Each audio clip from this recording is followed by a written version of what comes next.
Hello and welcome back. Once again, it is time for the Golden Age of DC Comics 365 Days, where I take this beloved hardcover coffee table book given to me about 2 decades ago by one of my best friends. This has been surfing my coffee table ever since and has been a constant source of comic book shop style conversations. The kind we used to have, and the kind that I'm looking to recreate here with you right now today. Thank you so much for tuning in. Pull up a chair, grab a cup of whatever it is that you want to wet your whistle with. Let's talk comic books. Wow, that's a good cup of coffee. Guatemalan Huehuetanago, freshly brewed, freshly ground, freshly roasted. I'm not going back to bad coffee ever again. No.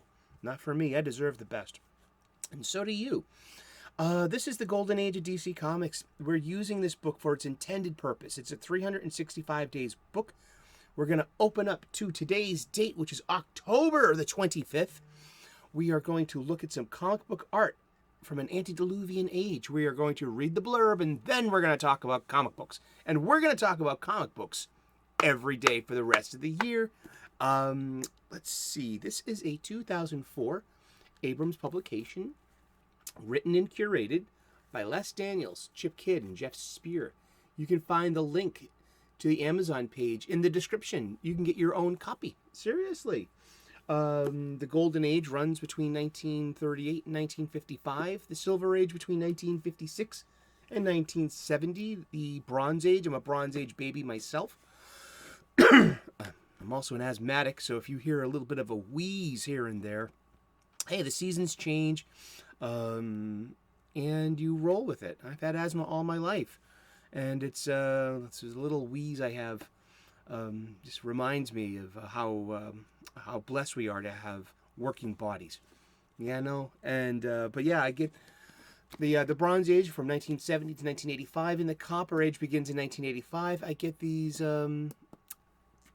definitions from the Overstreet Price Guide, the most current edition, in the glossary. Great, fair place to have such standards. Thank you so much for tuning in. You are the most important ingredient of our little show here. This conversation we're having. Keep the comments coming, please. Thank you so much. If you found us through Wes at Thinking Critical, God bless you. Namaste. What a wonderful show. Good experience being on with him and his crew. And, I'm just very blessed and grateful that you're here with us. And we're talking comic books. We're literally talking comic books every day for the rest of the year. And let's get to it. This is from Detective Comics number 32, October of 1939. Somebody's battering at the door. It must be Slam Bradley. Quick, do something. This could have been. Look at her. This could have been last year or 2 years ago, right? No, this is an operating theater. Those are obviously.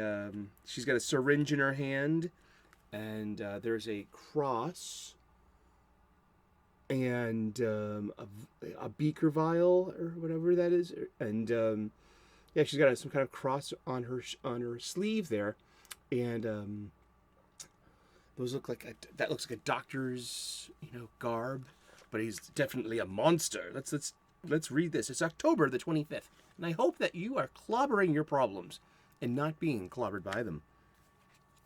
Over and out. Cheers. Yes, this is from Detective Comics number 32, October of 1939. Story by Jerry Siegel. Art by Joe Shuster. Yes, green guys everywhere have come to know that if someone's breaking down the door, it must be Slam Bradley. That roughneck hero created by the team that brought you Superman has finally met his match in this horrific figure. It's actually a practical joker in disguise.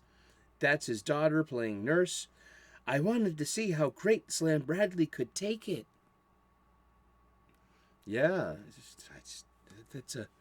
we're going to call it today. We have a slow news day. I mean, we've talked about Slam Bradley before. He was one of the original hard-hitting detectives of Detective Comics. And in Detective Comics 27, that's the first premiere of Batman. Yeah.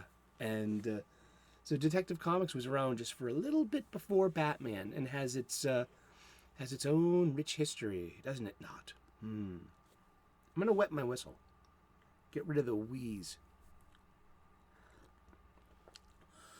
Hot cup of coffee. I like to call this Tales from my spinner rack. Rack. It's the arena echo. You know what I mean? Today's spinner rack. Yeah, Detective Comics. We're talking tech today. Tech. Detective Comics. Great title. I grew up on it. Because there was 2 Batman titles. There were always 2 Batman titles. There was always 2 Superman titles. There was Justice League of America. You can always probably find Batman there too. And yeah, I was a big fan of this. I got this in a Bronze Age grab bag at my local comic book shop. $10 for Funnybooks. And each one of them has something such as this.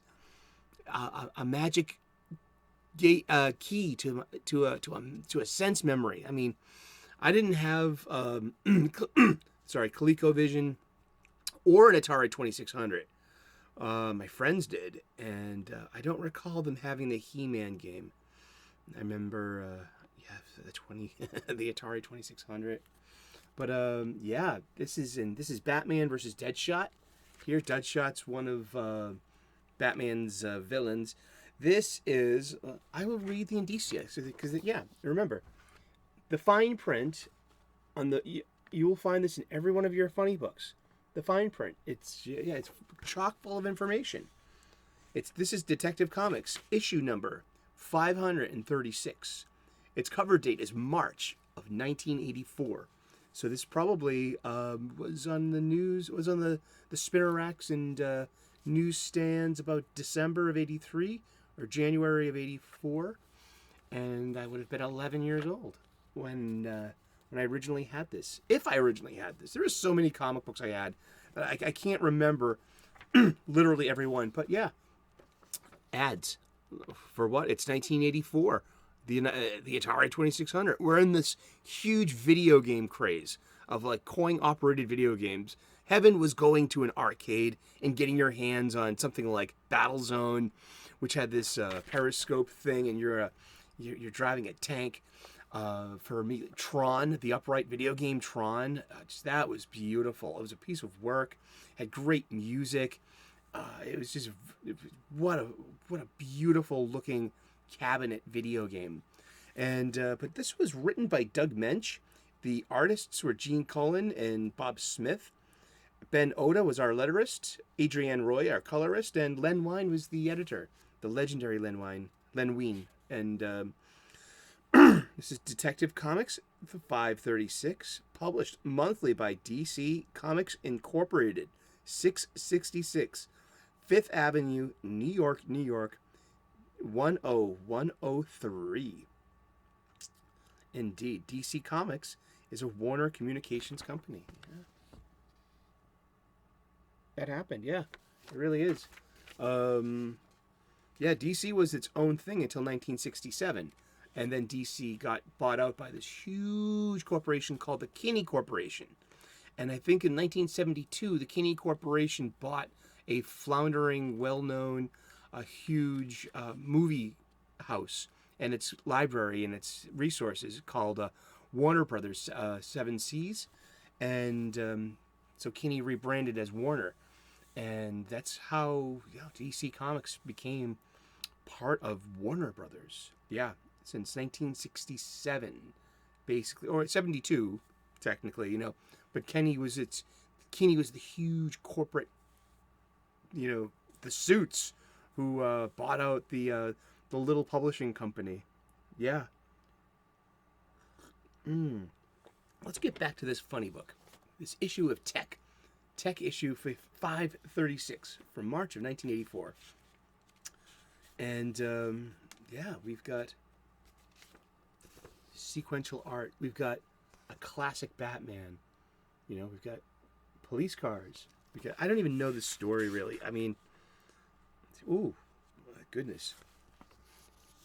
Yeah, for someone like me, like I love the ads. Okay, the ads in this are where it's at. Board games. Based on video games. The Qbert board game, the pole position video game, board game. I mean, pole position was a fun game. I love driving games. I really do. I used to play them all the time. I stopped playing games a lot on my PS4. Basically, I just use it to watch DVDs and play YouTube. I watch a lot of YouTube. And look, it's an ad. So we're seeing Spider-Man in a DC comic. It happens. And but yeah, just what? So we got how many video game ads so far? I think this is our 4th. Yeah, we got 1, 2. And does the board games count? Nah. All right. So that's our 3rd video game ad. Who are they aiming these advertisements at, huh? I wonder who, And Deadshot. You might remember Deadshot from the first Suicide Squad movie, played by Will Smith. Floyd Lawton, the Deadshot, he's a Batman villain. He premiered in the 50s in Batman 59 in July of 1950, and he had a different look. He had like a top hat and a overcoat, and he was like this crack shot assassin, and now he's an anti-hero. Yeah, I mean, but he's part of the Suicide Squad. He's like one of the stock people in Suicide Squad. So, but he was not in the second one. Exactly, the Suicide Squad. Where do they get these names, huh? But yeah, look at this moody art. I would call this moody art. Why? It's shadows, light source, darkness. Just simple storytelling. I mean, this is show don't tell. This is great. I'm loving this. Yeah, and that's Deadshot's like point of view. The target. He's got this target on his eye. He had a redesign early in the 80s. And at Detective Comics 747 by Steve Englehart, Marshall Rogers, and Terry Austin. Wow, what a combo. He's an excellent sniper who regularly boasts of never missing a shot and is often considered one of the deadliest assassins in the DC universe. Deadshot is primarily an adversary of the superhero Batman and belongs to the collection of enemies that makes up his rogues gallery. Though he has come into conflict with other heroes, such as Green Arrow. While typically portrayed as a villain, he is also occasionally depicted as an anti-hero. Indeed. And that's Floyd Lawton, yeah, the Deadshot. And I remember when he got his new suit. I loved the Deadshot look. Oh, and look, it has a backup feature. Oh, it's got a Green Arrow backup. Ah, cool. See, that was the going price, 75 cents. They didn't overcharge you for a magazine that had a backup feature. See, the backup feature was one of the cool things, maybe even the privilege of buying, a prestige title, Detective Comics. Oh, cool. So yeah, so Green Arrow has a short back here. Written by Joey Cavalieri. Sean McManus is our penciler. Sal Tradani is our inker. Bob Lappin is our letterer. Nancy Houlihan is our colorer, and Len Wayne is our editor again. And but yeah, oh, look at this! Look at this beautiful art. Loving this. Well, thank you so much for tuning in. Oh gosh, look at this cardboard spaceship thing that folds up, and I love it. Did I have one of those? No, we built our own stuff. The letters column. This is from Dick Giordano. Did I say that right? I probably didn't. Oh, here's the letter page right at the end. And we have models for NASCARs. Look at that. That's a NASCAR. That's a stock car, huh? Thank you so very much for tuning in today. We've been talking about comic books, and we're going to talk about comic books every day for the rest of the year. So tune in tomorrow, 3 p.m. U.S. Eastern, and we'll find out who we're talking about when we turn the page tomorrow. Please like and subscribe. I would love to earn your subscription. We make regular content here. We make daily content as well. And hopefully got something for everyone. We can talk about spirituality, purpose, gratitude, cooking. I'm a chef. Talk about cooking a lot. I got some cooking hacks for you. Yeah, anyone can cook. Seriously, it just takes training. I believe that. And if I have a hint for you that you can use in your home kitchen, you know what I mean? Or fire away some questions too. I'm here. I'm here for this. Thank you so very much. Cheers. God bless. Namaste. Good luck. And we will see you again tomorrow in those funny pages. Ciao.